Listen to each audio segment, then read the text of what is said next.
All right. Welcome, everyone, to our latest virtual author visit. We are going to give everyone just a moment to come in from the waiting room, log in because we are right at 6:30, and then we will get started with our program. So just hang out with us for just a minute. We will get started very shortly here. All right. And while we are waiting for the last of our waiting room to come in and we else get started, I'm just going to do a little bit of housekeeping with some Zoom operations for our program today. So our program today is going to be just about an hour. It is going to be primarily run by our fantastic teen interns who are going to have a conversation with our author today, Chloe Gong. There's also going to be time at the end for some audience questions. And we are going to ask you to use the Q&A option in Zoom. So on your Zoom screen, you should see toward the bottom a Q&A section. Please use this instead of the chat. It makes it much easier for us to keep track of it. And I highly encourage you to put your questions in over the course of the program because as we have an idea of how many questions we might have, that'll help us try to leave as much time as possible to get through as many of those as possible. Though my apologies if we're not able to get through all of them. We are going to try and have the most robust conversation and want to make sure that we get some of your questions in there as well. So again, you can drop those into the Q&A at any point. And then we'll have some time at the end where our teen turns will pull from those to ask Chloe those questions. Otherwise, besides that operational part, my name is Catherine Hunt. I am the director of the Lincoln Public Library. And again, I am so excited to invite you all or to welcome you all here to our virtual author visit and a conversation between our 2025 spring teen interns and author Chloe Gong. Our teen internships and this program are funded through federal funds from the Institute of Museum and Library Services under the terms of the Library Services and Technology Act and administered by the California State Library. So we're very grateful for that funding to bring this incredible program and to have a chance to work with our wonderful interns, four of which are here tonight, Kylie, Grayson, Charvi, and Adelyne. And so with no further ado, I am going to hand it over to Adelyne to start our program and let you all hear from who we all are excited to hear from, which is author Chloe Gong. So thank you all. Hello, everybody. Thank you, Catherine, for that introduction. We just wanted to welcome you all to our virtual event with the best-selling author of These Violent Delights series, Chloe Gong. She's published 8 books, including those in the Secret Shanghai world, the Flesh and False Gods trilogy, and soon to be number 9, Coldwire, which is coming this fall, so be on the lookout for that. This incredible author was named as one of Forbes 30 Under 30 in 2024, and we are absolutely thrilled to have her with us today. Over the past month, the Lincoln Library has been hosting book clubs and handing out copies of These Violent Delights to share the striking retelling of Romeo and Juliet and spread the tale of feuds and family. We're so excited to have this opportunity to ask her questions as her career as a writer and on the These Violent Delights world. So let's get this thing started, shall we? So, Chloe, our first question for you. For anyone in the audience who hasn't yet read These Violent Delights, how would you describe it to them? Wonderful first question, and thank you so much for the intro. Those adjectives make me blush. Striking retelling. Thank you for saying that. So, for anyone who's not aware, These Violent Lights is a Romeo and Juliet retelling set in 1920 Shanghai. It's my debut duology. It kicks open the Secret Shanghai universe, which now spans 4 books and 2 novellas, and it follows this ragtag gang of literal gangsters, teen young gangsters who are first in a blood feud and then they're caught in spy conspiracies, and it goes on and on and on. But if there's anything you can find in my books, it's drama, angst, violence. There's quite a lot of violence, sorry parents, but it's like fun violence. Um, so our next question, you started writing at a very young age, and we were wondering if you could tell us more about that and what ignited your love of reading and writing as a young person and how you sustained that passion. hmm That is a great question. So yes, I started writing at a very young age. When I first started, I really thought about it as more of a hobby than anything I would pursue as a career. In fact, I never called them books when I first started writing them. I called them my stories. And that was the term I only ever used because I was writing them in serial format. I would write one chapter And I was a big user of Wattpad. I don't know if this is still around. I think it's, the kids still know it like now. But back when I was on it, it was very, very infamously known for being the place of like One Direction fan fictions and stories that were titled like the bad boy stole my bra, the bad boy destroyed my cell phone, things like that. And that was a time where I was on there just trying to get my original fiction read, which felt kind of silly because the stories that I was putting on there was, nothing like what was on there, which was fine. I was having a good time anyway. But it really started just as a way to keep myself entertained. I was a huge reader, which I'm sure all of you relate to greatly, right? I was in and out of my library every single week.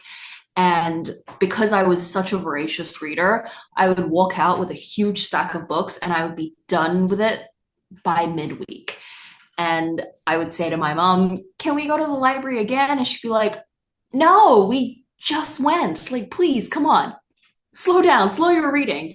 But that was like my only hobby I had. I loved stories. I loved storytelling.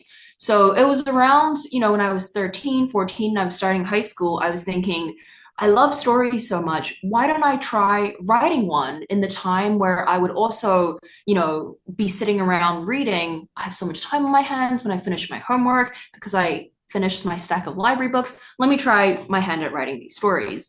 And I wrote probably 8 full manuscripts before I ever got to these Violent Delights, which I wrote when I was 18, 17, around that time.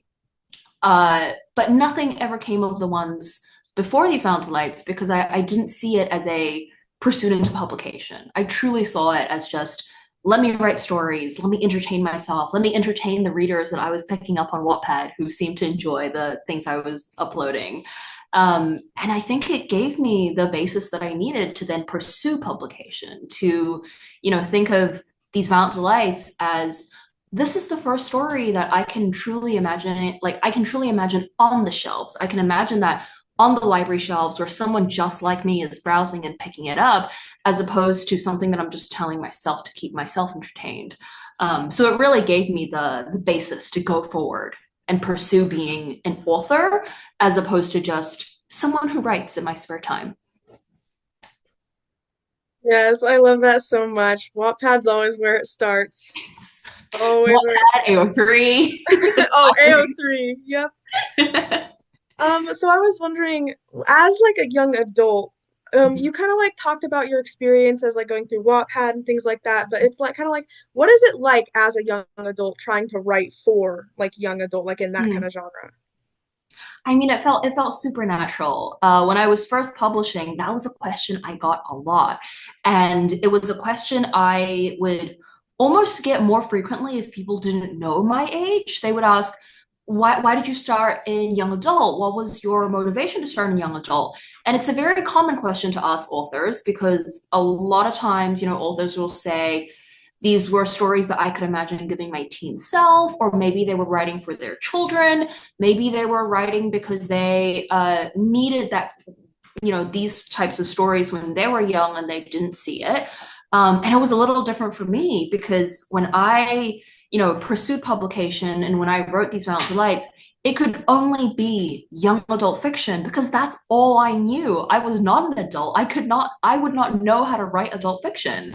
To me, there's a huge difference between what classifies as young adult fiction and adult fiction, and that's the tone that you are giving your audience. It's the people that you envision cracking open those pages and what you want them to feel and who you are primarily talking to when you write.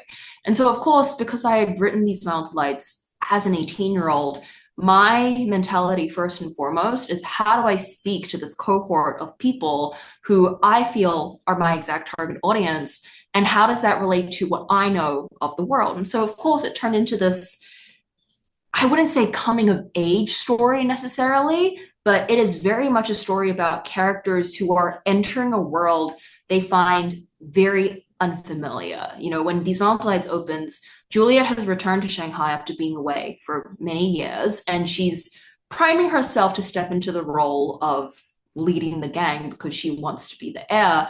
but it is something she does not know how to do well, and she overcompensates by trying to be this, tough girl who's going around like threatening people.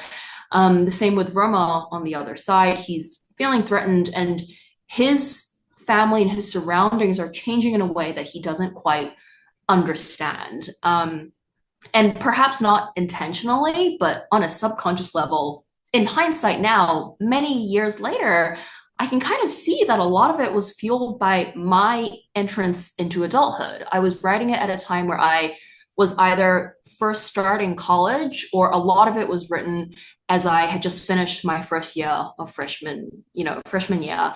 And things were chaotic, things were confusing, and these characters were going through something very, very similar in a way that I hoped people first entering high school or people first entering college would be able to relate to.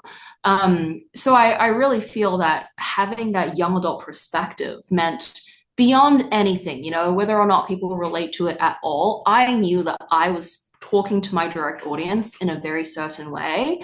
And whether or not they could find bits and pieces of themselves in it was very intentional on that part. It was not a coincidence, which I really loved being able to do. Thank you for that answer. And diving into These Violent Delights a little more, what is it like adapting a Shakespeare play to such a different setting and time period? And what inspired the setting of Shanghai specifically? Oh, great question. It was an interesting experience adapting These Violent Delights, because that was the first retelling that I'd written. Like, now I've written 3 Shakespeare play retellings in some fashion.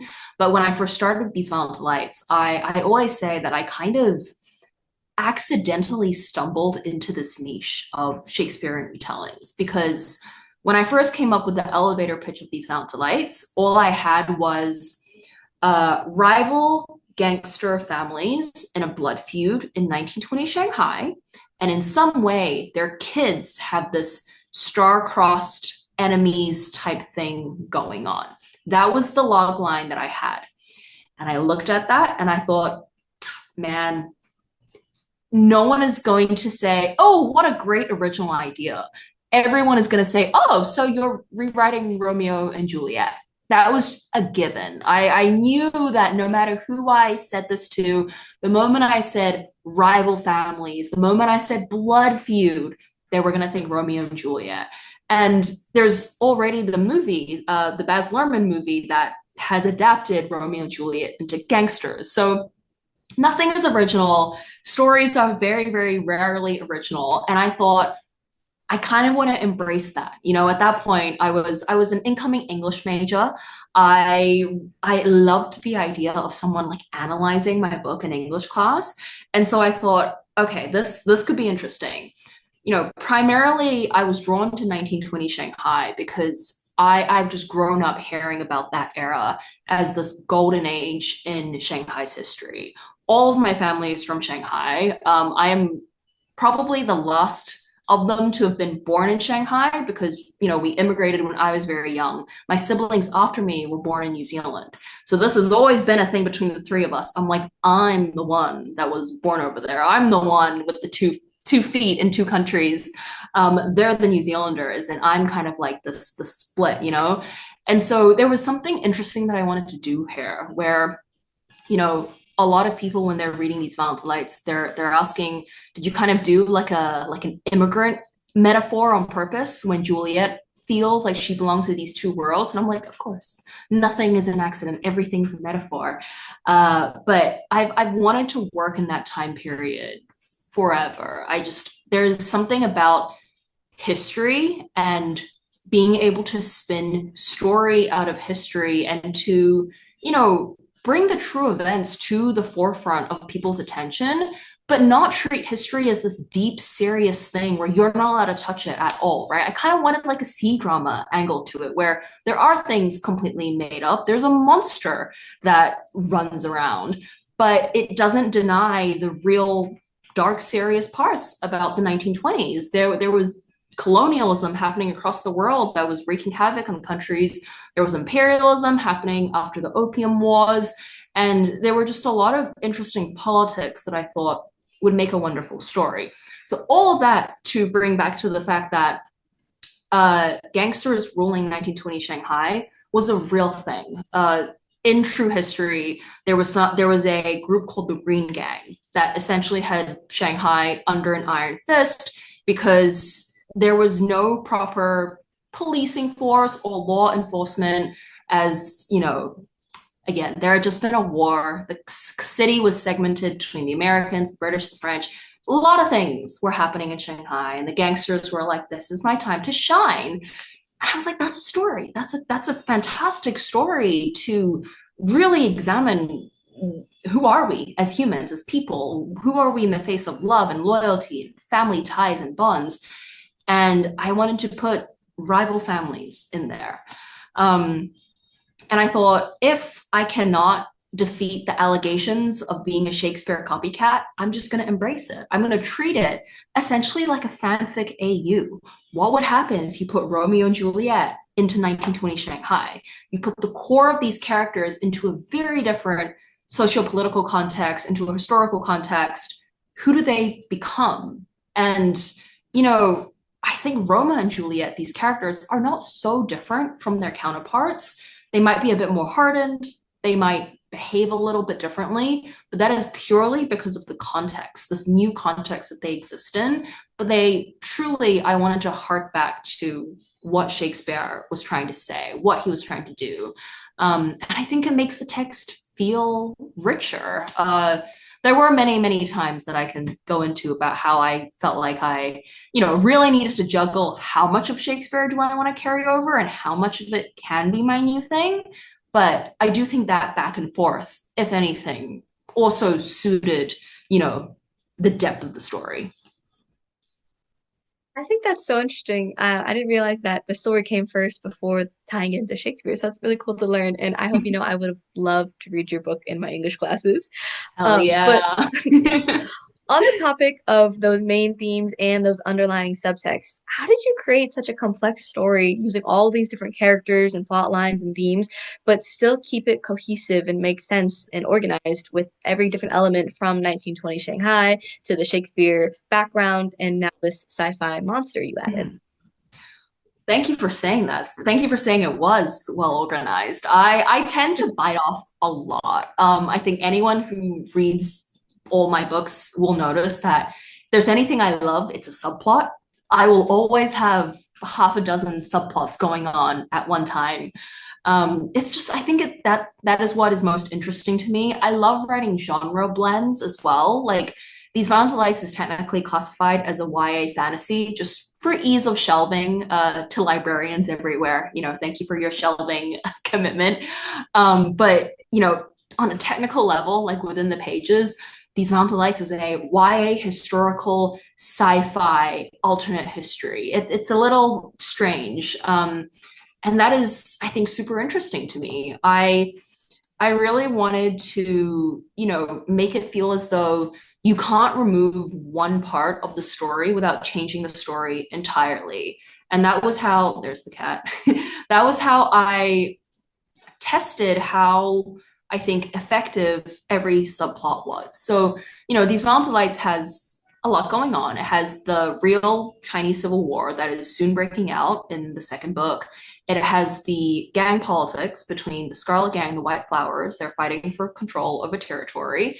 And it has the underlying mystery of, why are people dying? Like, people are clawing out their own throats for no reason. And these heirs have to investigate what is happening, because if they don't, what city is there left to rule if everyone has died? That would not be very fun at all. And so for me, I just, the primary thing was, well, how does this all fit in together? What is it all trying to say to each other? And I don't think I realized it in the first draft. I think it is so important to revise, to rewrite, to figure out what you are trying to say multiple times before a book ever comes to be. And this was not something that I realized, I think, before These Violent Delights. I used to write a lot of books that I wrote one time and then I kind of set aside, and the fun was had, the story was told, so be it. These Violent Delights was the first time I really learned what it meant to revise something. And that was good for the book because it meant, again, every subplot was in some way contributing to the grander idea, as opposed to just telling 5 stories in one book, right? Which, I have done before. That's why so many of my previous manuscripts will never see the light of day. But these Violent Delights, when I wrote the first draft, it was a little segmented. There wasn't as much clarity as to why exactly the gangsters were interacting with each other the way they did. There wasn't as much sense of danger when the monster was coming out from the river. But then once I had a first draft, I could look at all the pieces I'd put in, and I could actually ask myself, why did I write this in? What am I trying to say here? Why did it catch my attention to begin with? And this was something that I didn't realize until I had a first draft. But I looked at the monster storyline and I went, oh my God, it's a metaphor, as it always is in my book somehow. It was something that I realized I felt like I wanted to put in. Because if you really, really go down to the bone of it and you think, who's the villain in this book, right? Because every book has a villain of some sort. And when I initially just had the concept of rival gangsters in 1920 Shanghai, I knew for certain, it wasn't that one of the gangs was going to be good and one of the gangs was going to be evil. They were gangs on equal power footing. That's like the thesis of Romeo and Juliet, right? 2 households, both alike in dignity. So from the very beginning, the blood feud and the gangsters, they were on equal ground. And because we're putting it in 1920 Shanghai, I was thinking, okay, well, the imperialists are probably the villains. Like, they're out here just trying to sap the country of all its resources. They're pretty objectively the bad guys. And then I sat there and I went, okay, so imperialism is the villain. It's a little abstract. Not really sure what to make of that. And so I went, okay, monster, let's go. Monster is the villain. And then I get to the end of the first draft and it's like, wow, okay, so that is what came of this brainstorm. You've got the monster that is wreaking havoc across Shanghai, and it's just essentially a metaphor for imperialism, how the gangsters who cooperate in some way are still going to get in harm's way, because you cannot really cooperate with imperialism without losing some part of yourself, that it was brought in by someone, etc., etc., etc. And the moment I realized that, after the first draft, I could use the subsequent drafts to really tighten the subplots and figure out, how is this relevant to the main point? How do I either chop it or adjust it or, add more detail and all of that? And it's a really, really good test, look at him meowing. It's a really good test, I think, to really figure out, is the story one cohesive narrative? And if it all is in conversation with each other, then it is. So, hopefully that shows. I do know that I do a lot of subplots. That never stops. That's really interesting to hear about, and I love all the subplots and these violent delights. This is a bit of a different question, but we know that many languages are spoken in these violent delights, and we're wondering, how did you decide when to use different languages in the book, and when do you use the language itself, or when do you write in English, but it's implied that it's written in another language? That is a great question. It's one that I definitely thought about very extensively. I knew from the get-go that if I was going to write anything set in 1920 Shanghai, I had to make some use of the multilingual environment. I've actually gotten asked a lot too why the characters even have English names to begin with. There have been both sides of it where some people want only English names and other people think, well, if you only have English names in a book set in another country, you're pandering. And it's complicated, right? Like, even in 1920 Shanghai, there were a lot of, well-educated Chinese people that completely adopted English names because that was the environment they needed to survive in. There were so many British people they needed to do business with. There were so many Americans who were coming in they wanted something from, and it made interaction easier. And there was just so much political context involved that in some way, if I'm going to write anything set in this time period, I have to pay homage to it. So it was very interesting to me, I think, to again, this was also something that I paired in revision. What felt fitting for the situation, and what is the language usage here saying about the characters and the plot and the way that maybe power is shifting between the characters. There was something very intentional that I set out to do in chapter 1 of These Realms Lights, if I'm remembering right. It's been a few years since I read that book in full. So if I ever say any wrong detail, memory might be getting a little rusty, but this I believe is correct. When Romeo and Juliet first see each other in the burlesque club in chapter 1, they decide to speak English to each other. Because if they speak in Chinese or in Russian, which they both know well, they are in some way ceding power to the other one by acknowledging something about that gift. So English becomes the middle ground. It's that neutral territory. And on a meta level, I think that was a really interesting thing to start with, because the entire book is written in English, just by virtue of who I am as someone who, grew up in the Western world speaking English. It's my mother tongue. And so that is how I am only able to write in. And then to be able to, as the narrative is going in English, there will be some times where the characters are speaking Russian, but the Russian is not on page necessarily. It's just implied that the conversation is doing that. But then other times when it does appear on page, there's intentionality behind it.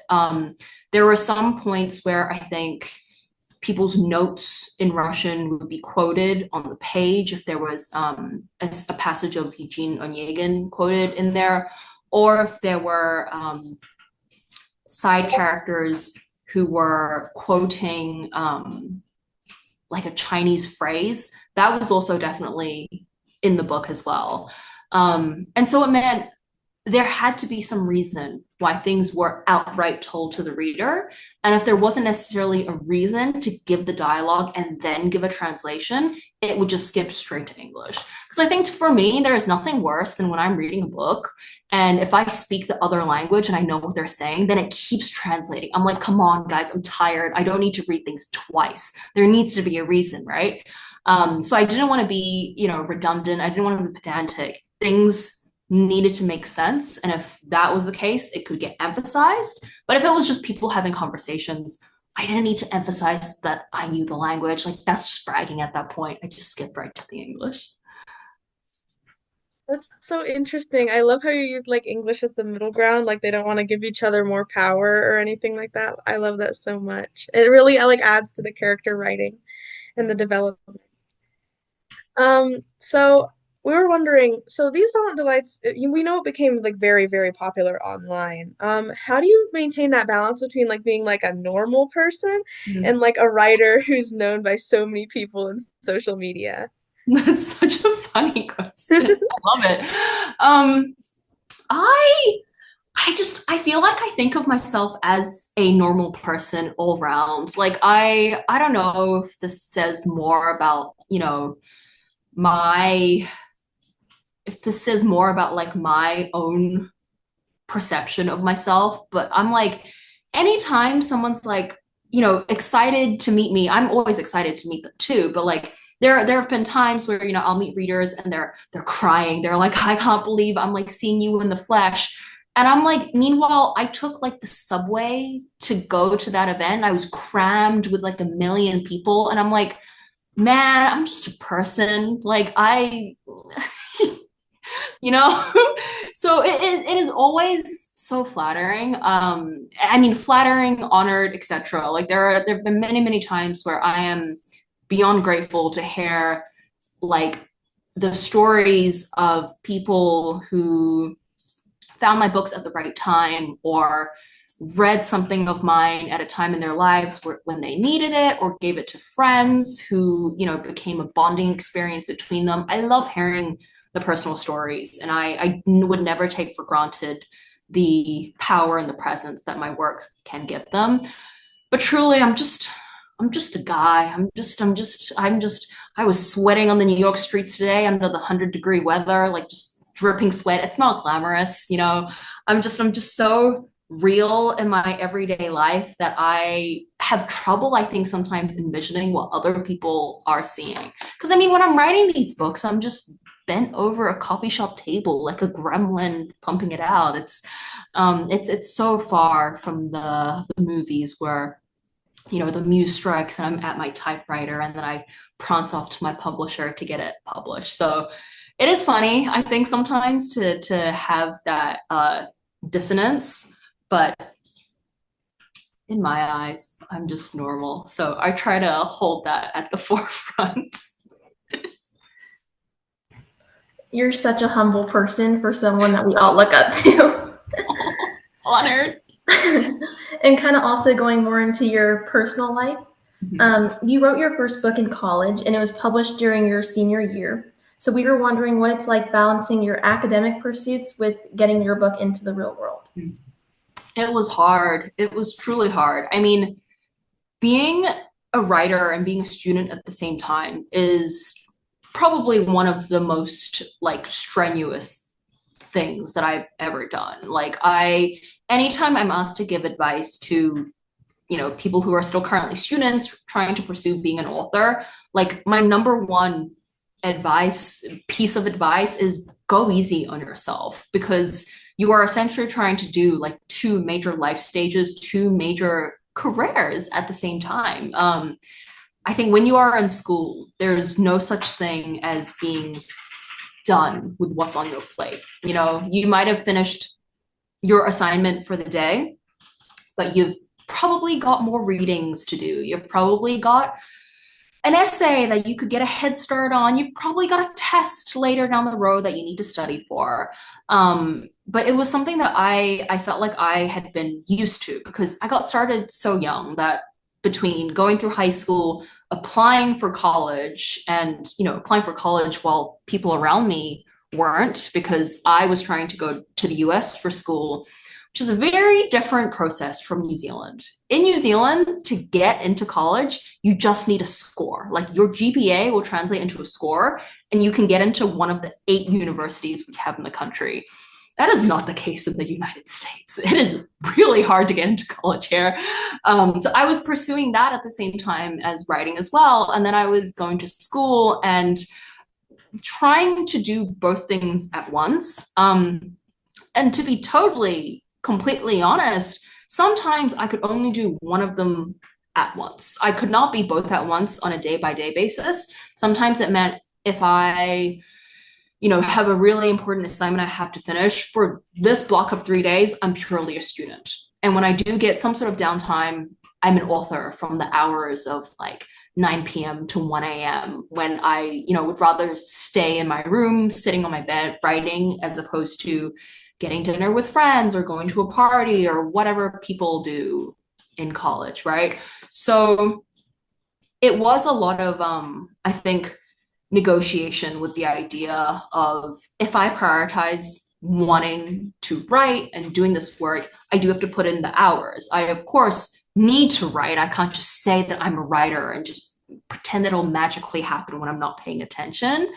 But at the same time as, putting in the work, there's also not being too hard on yourself. I really did not write at all my freshman year of college. I had the idea for these found lights before I went in, and then I wrote most of the manuscript in the summer between classes, and a lot happened in that summer in pursuing publication, right? Like I had gotten my agent and we were being pitched to publishers while I was in my sophomore year, but a lot of my first year while I was getting adjusted, there was no writing. Like I feel the need to emphasize that, because I think if anyone goes into their freshman year of college and thinks, okay, Chloe Gong was writing, I should write too, they might drive themselves nuts. Like it was, freshman year is crazy. It always is.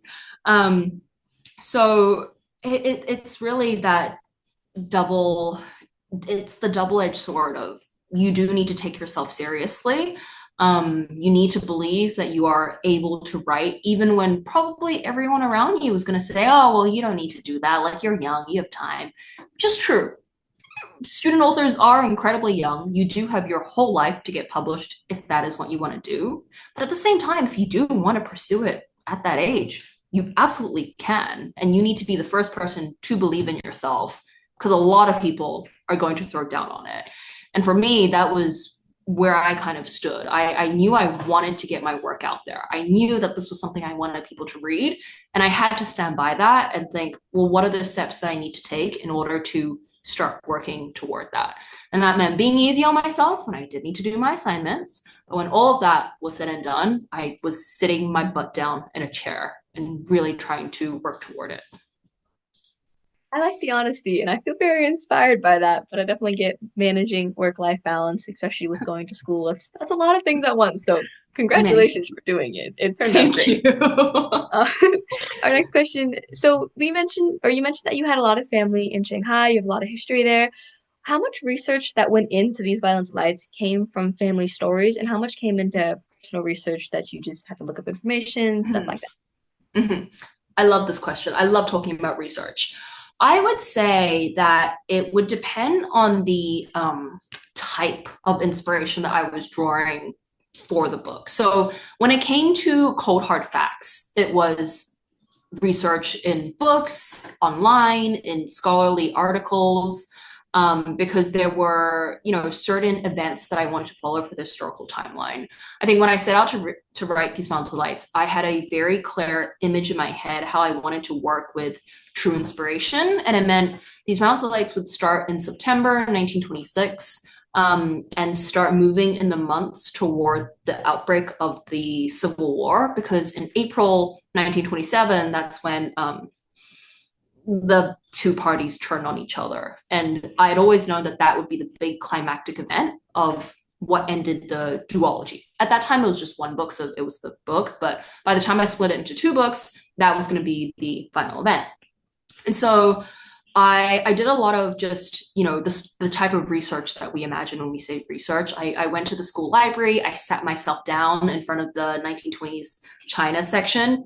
Love the Dewey Decimal System. I love categorization. I was like, let me just find everything relevant. I'm going to sit in front of these books and I'm just going to thumb through them. I'm just going to see anything that feels familiar in some way, anything that seems like I could use it to, further brainstorm what would come of the plot and all of that, and just see where it leads me. Because at that point, I was still doing that initial research to really figure out, well, what do I want my characters to be interacting with? What do I want my characters to be witnessing, to be experiencing?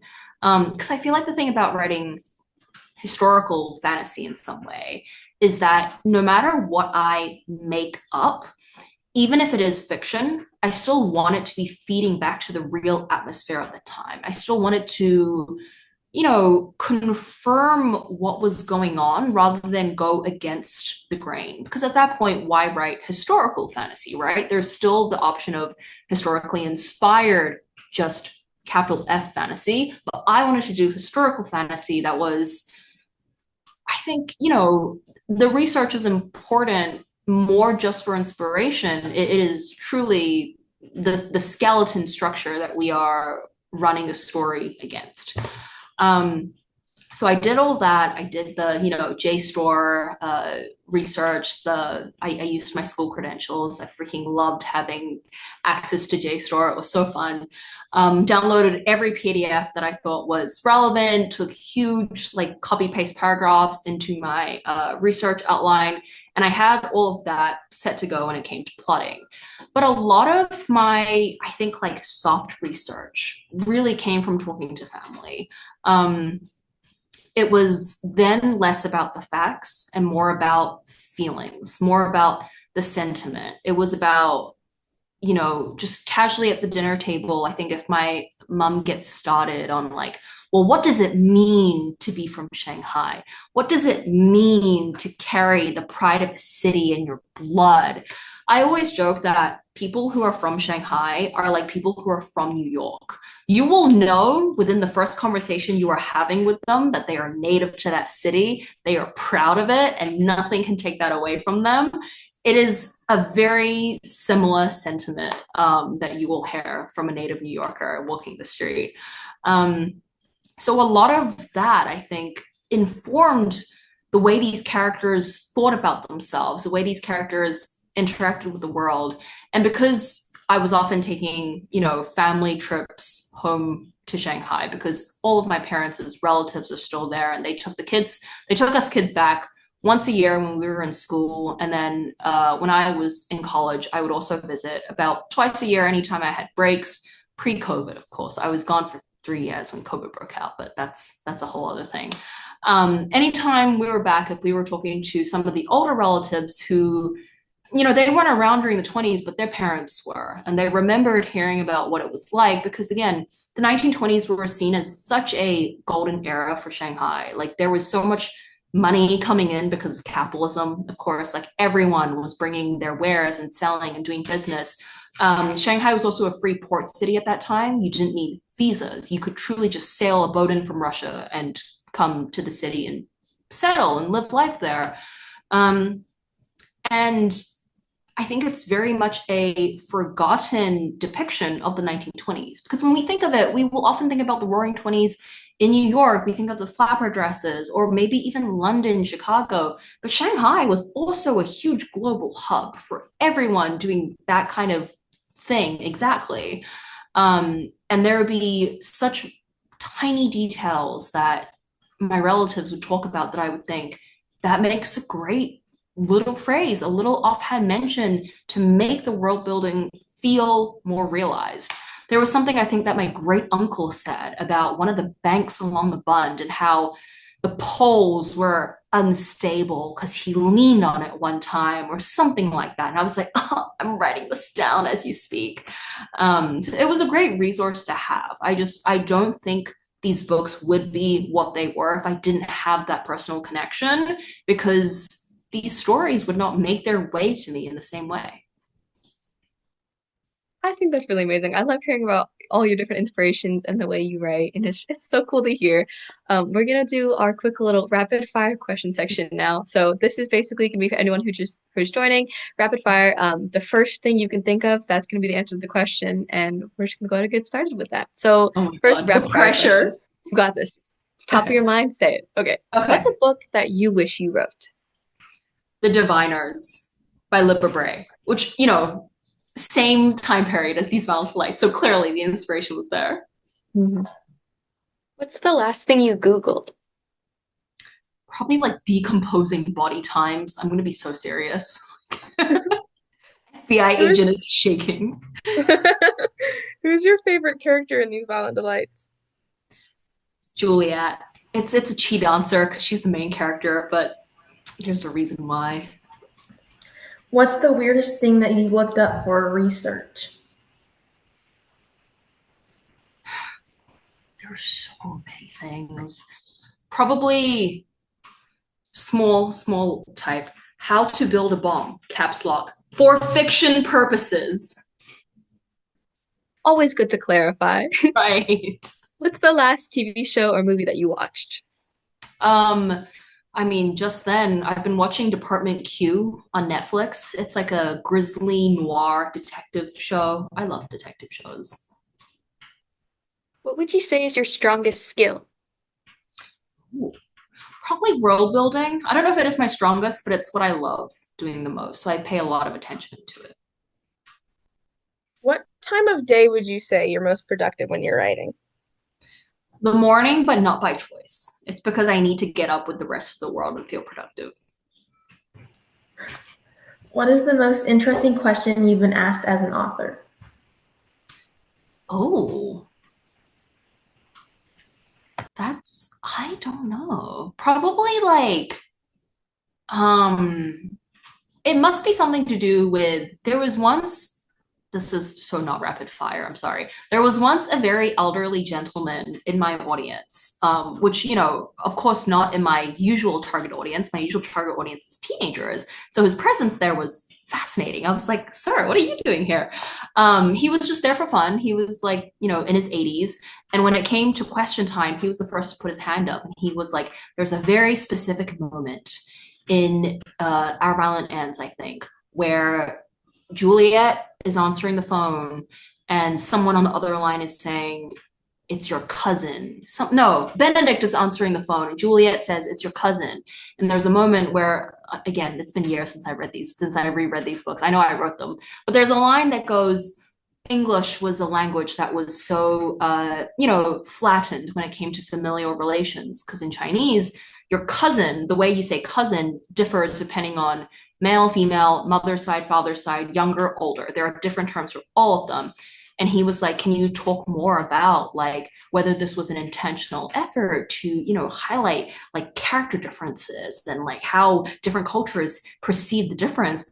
And I just had to like take a second to stand there and be like, wow, that's a really good question. Yeah, I can answer that. Give me a second. I had to like prepare like an academic thesis of sorts. That was fascinating. I felt like I was being tested, and I hope I passed. Interesting. Interesting question. That works. I Then our last rapid fire question for you. What are 3 words to describe your next book, Coldwire? um cyberpunk, rail against the man. That's 1 word. Uh, fun. Yeah. Okay. That's a good combo. All right, and then back to our regularly scheduled programming. We have one last question from us before we open it up to the audience Q&A. You touched on it briefly already, but for a little context, every summer at the Lincoln Library, we have what's called the Youth Summer Writing Contest, where teenagers, anyone aged young, old, up till 18, can submit pieces of work for entry in a book to get published, anything like that. And we were just wondering, what advice can you give to young writers who are looking to get started, maybe stay motivated, anything along that line? Mm-hmm. I love to answer this question. I always feel like it's particularly relevant to me, given that, it's the pathway I took. I think one thing I really want young writers to keep close to their hearts is to remember what you write for. Because I think it's really easy as soon as you start pursuing publication to, forget your original motivation as soon as you start meeting the industry. Because writing is a beautiful, fun, wonderful thing. The industry is not. Like any industry, it is like hard, and you will just get rejections everywhere. And as soon as your work is out there, on one hand, you'll have people who really, really get what you're trying to say. And on the other hand, you will inevitably have people who do not understand what you are saying at all. And when you go in very clear, this is the story that I want to tell, and this is why, this is the heart of it, this is what I'm trying to say about either a theme or a question or an interest or anything that gets your heart excited about the story. Remember that. Even write it down on a piece of paper if you need to, because that is what matters. It's not the agent rejections, it's not the publisher rejections, it's not the 1 stars that every book is going to get, right? It doesn't matter what the industry throws at you. The art is what matters. The story that you want to tell is what matters. And I think, especially when you're starting young, there is so much joy to it. There's a lot of just pure inspiration buzzing around, and it makes for really good storytelling, if I do say so myself. Like, I think teenagers are some of the most creative people in the world because they have not yet been bogged down by like adult ideas of what genre lines and boundaries and all of those things are. And I think that's a really good time to explore what you want to write, what you want to do. And I think people should go for and do it. I agree. I think that's great advice. Thank you. All right, that's enough from us. So now for the audience, we have a couple questions in the chat here. Our first one is, at any point, will the reader return to the world of the Secrets of Shanghai, or can we expect to see another book set in the same world, or just Shanghai in general? As for now, I have said that I think the Secret Shanghai universe has wrapped up in its current stage. I mean, I'm one of those people that believes an ending is very valuable. I perceive stories when they enter my head as having the start and having the end. And I will very rarely set out to write a book or write a series without knowing the final image that we're ending on.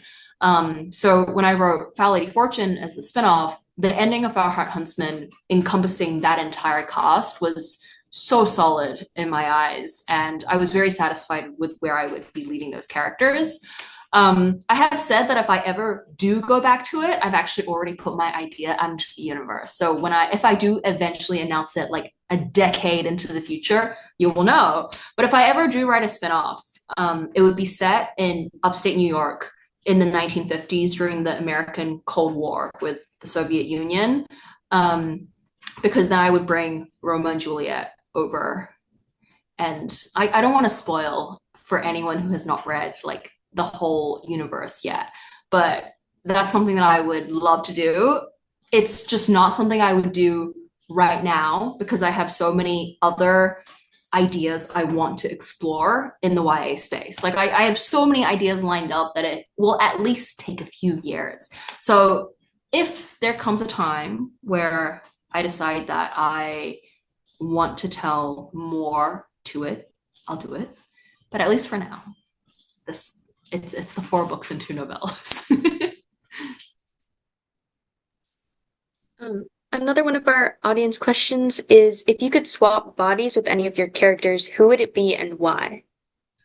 Oh, that's a good question. See, whenever I have to think of that, I'm like, which one would increase my chances of survival? Because it definitely would not be my adult series. Like my adult series is where body swapping is a real thing. And I would die so quickly in any of the characters. I also could not pull off I could not pull off Juliet's attitude. You'd be able to tell instantly that like a weenie was inside her. Maybe Rosalind.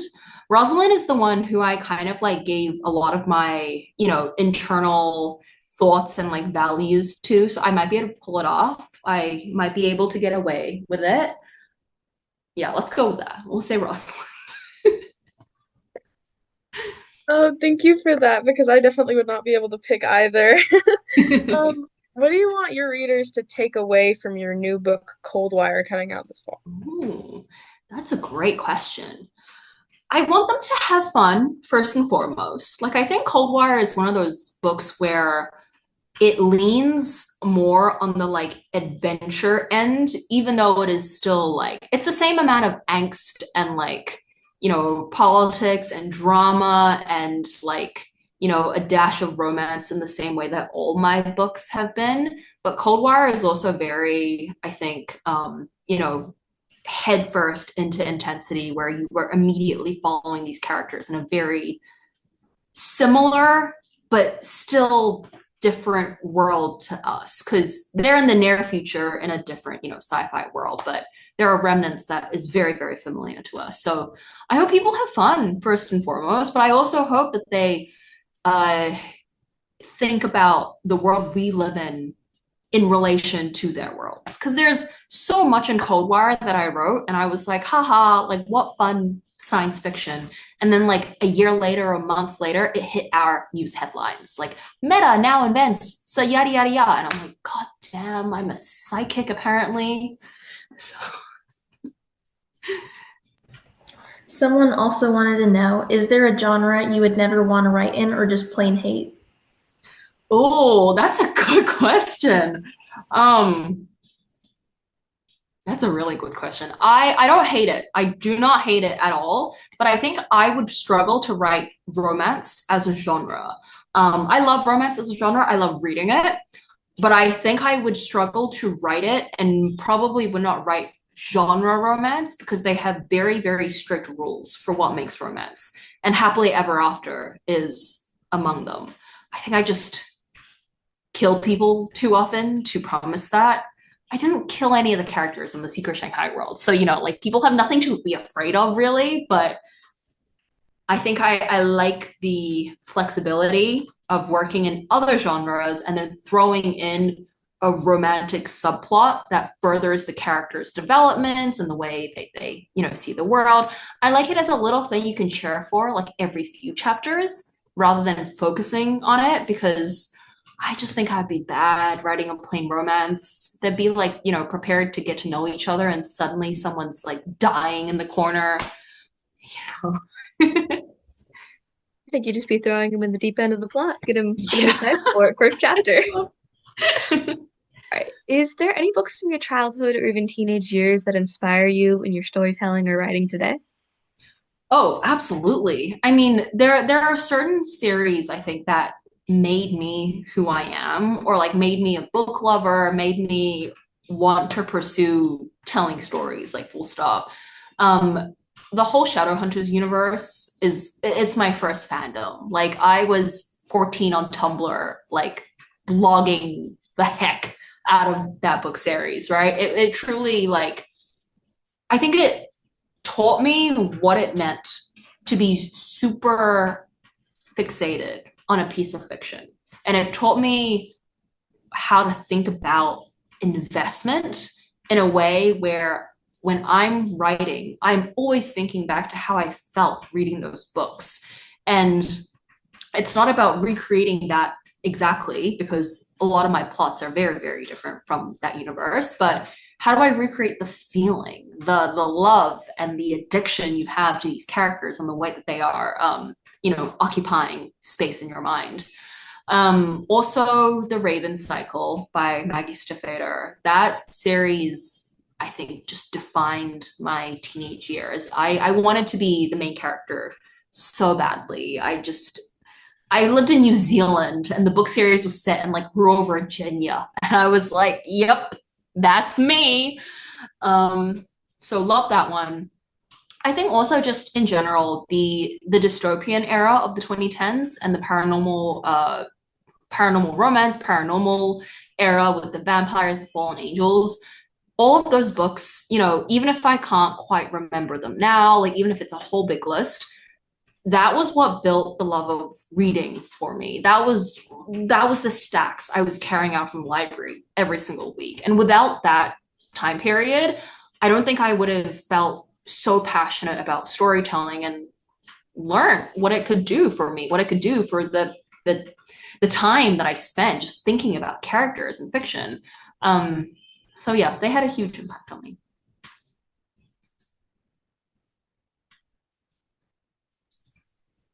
I think we have time Another for one more question. Sorry. Okay, yeah.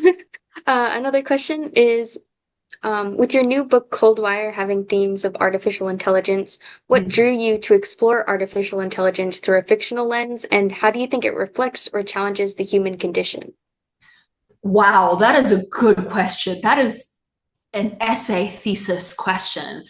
It's always funny when I talk about this with Coldwire because I conceptualized that book so long ago. I think I came up with the elevator pitch about, a virtual reality and corporate soldiers in an academy training to enter the real world as private forces.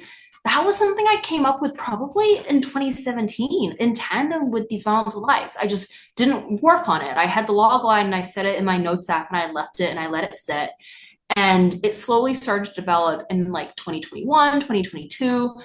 And I sold the book in 2022. And that was before the words OpenAI, Anthropic, and ChatGPT ever hit the news headlines. So you can imagine it was a very airy experience for me as it started growing more and more prominent. But at the same time, I think I kind of expected it because when I set out to write a dystopian world where the concept of AI has become so ingrained with people's everyday experience and has allowed for a mega corporation to rule the world, I was very much looking at our present society and thinking, hey, what's the worst that could happen? So I don't know what that says about the timeline we now live in. I don't know what that says about the fact that there are some eerily similar headlines that keep appearing that I wrote into the book. But I think I appreciate that it has kicked off a conversation point with early reviewers who I think are fascinated by this concept of a near future that Coldwire talks about. Because now, instead of just being a foreign dystopian concept, it actually feels really close to home. And it is an interesting way, I think, to think about the current society that we occupy and how we want to talk about these subjects and what it does to humanity. So I do hope that readers are thinking about it in a way of like, wow, what does this plot point mean for the human condition? How do we define humanity in that way? Because I think science fiction has circled around this for a very long time. And I hope Coldwire adds to that literative canon. I don't know if that's a word. Literature canon. Ryder, you can make up words and we'll believe you. Shakespeare made up words. Exactly. And look what it is. Well, thank you so much. That has been our hour. Thank you guys to everyone who showed up and watched. Thank you for everyone who submitted questions. We're so sorry that we couldn't get to all of them. And then again, Chloe, thank you so much for joining us. We loved hearing the answers to your questions, laughing along with you, seeing your cat dance around in the background every now and then. I know I had so much fun. Thank you again for coming out and joining us. And we are so excited to continue reading your books in the future. Yeah. Thank you so much for having me. Wonderful questions. Yeah, thank you so much for being here. It was such a delight to be able to talk to you. And I will definitely have to check out Coldwire. I'm very excited. Thank you.